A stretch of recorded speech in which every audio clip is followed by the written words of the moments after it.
Olá, meus companheiros, meus amigos do Evangelho. O Evangelho que nos mantém vivo e de pé em uma nova esperança. Hoje eu quero compartilhar com vocês duas histórias. Uma delas é antes da morte de Eliseu, está aqui na Bíblia. Pouquinho antes de Eliseu morrer.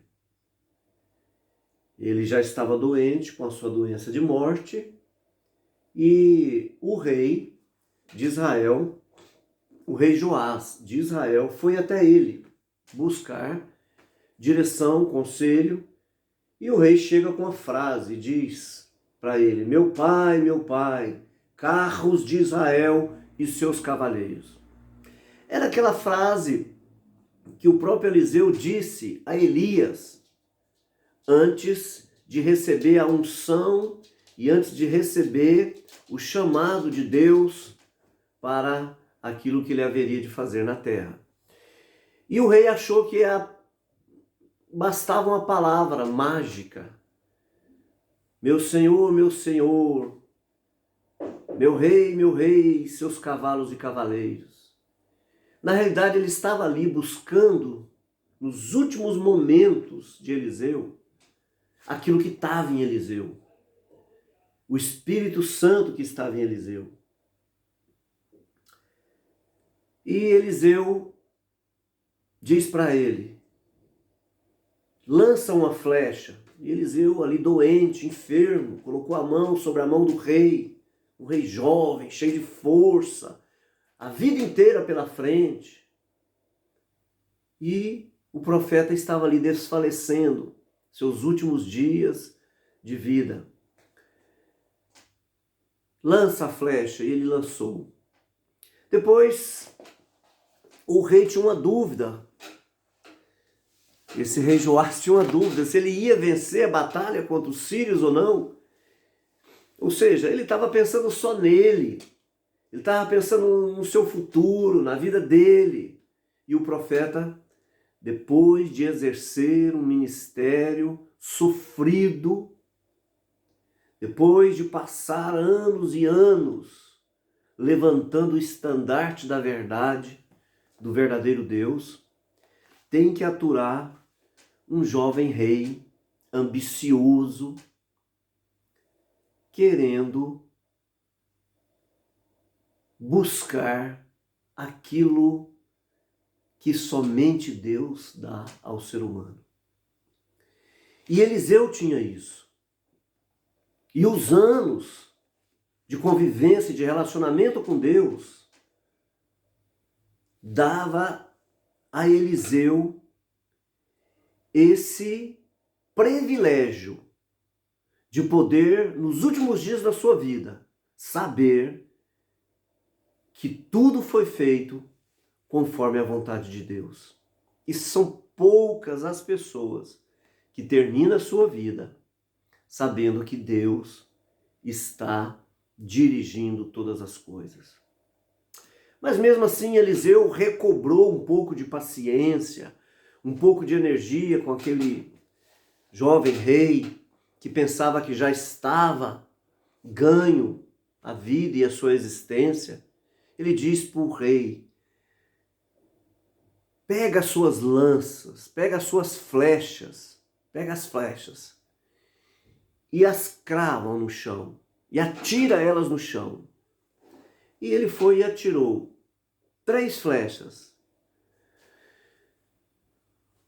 Somente 3 flechas. E Eliseu então falou: rei, se você tivesse cravado com muita força no chão, várias flechas, não somente 3, a sua vitória teria sido completa. Mas você resignou-se. Você quis fazer a coisa de meia boca. Você quis fazer do seu jeito político de ser, da sua forma de agir. Em outras palavras, o profeta estava no final da vida. Já não tinha mais paciência para essas meninices, para esses pensamentos infantis que estava passando ali na sua frente. E a outra história que eu quero te contar é de uma árvore que estava crescendo no meio da floresta amazônica. Uma árvore, o carvalho.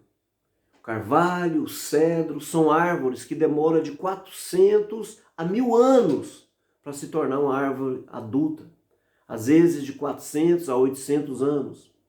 Então cresceu ali uma grande árvore desta, no meio da Amazônia.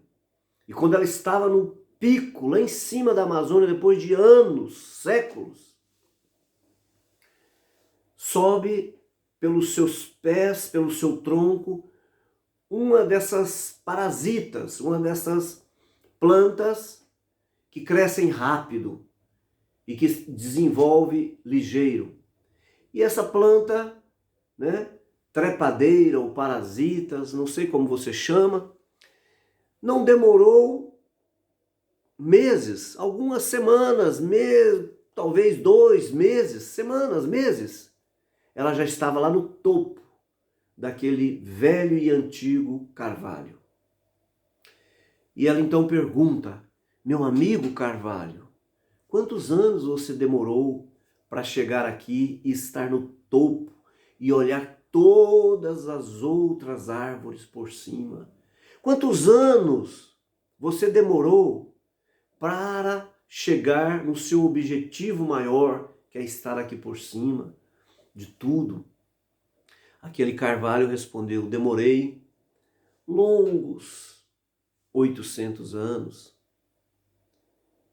Então aquela parasita, sorrindo e zombando, disse: ah, você é muito mole. Eu cheguei aqui muito rápido.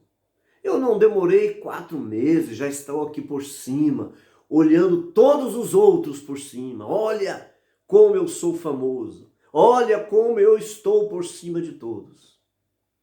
E com muita sabedoria, aquele carvalho então disse para ela: minha nobre e companheira, assim como você, nesses anos todos, eu vi muitas subirem até aqui. Mas no primeiro vento, na primeira tempestade, não suportou.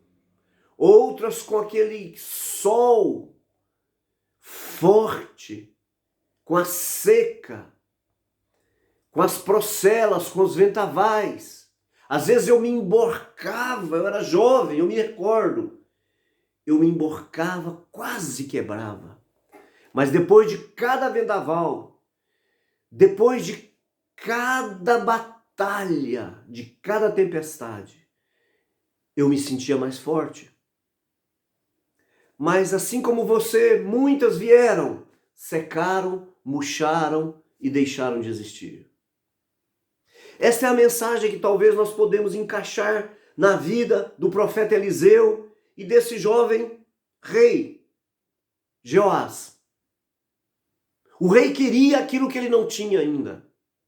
O rei queria a unção que estava sobre o profeta. O rei queria as experiências com Deus que o profeta adquiriu durante sua existência de vida.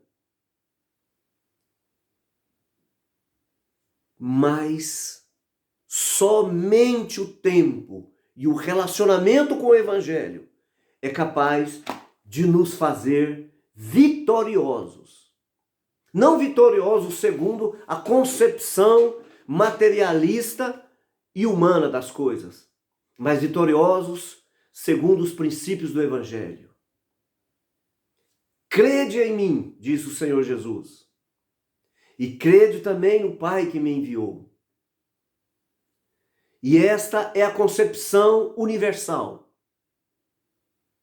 resumida apenas numa frase por Jesus: amar a Deus sobre todas as coisas e ao teu próximo como a ti mesmo. Isso precisa de anos de treinamento, porque nós não fomos preparados para nos entregar o nosso eu. O nosso eu quer sobressair, a nossa vontade quer existir, O nosso homem interior quer gritar, mas deve ser mortificado pela glória do Evangelho em nós.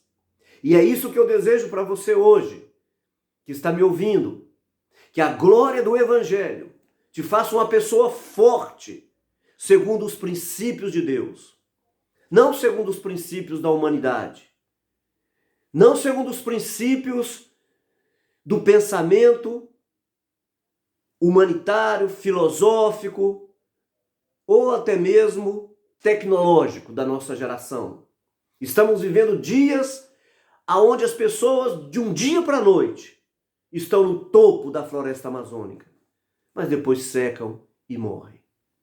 E eu quero desejar para você que o seu crescimento, que o seu amadurecimento seja fortalecida nas raízes da esperança do Evangelho que nos transforma, mas não nos deixa como estamos. Vai nos amadurecendo e nos fazendo a cada dia mais querer estar com Cristo, querer estar com o Senhor e viver uma vida em prol dos mais frágeis, mais fragilizados dos nossos dias. Que Deus os abençoe e nunca se esqueça das experiências que você tem com Jesus Cristo.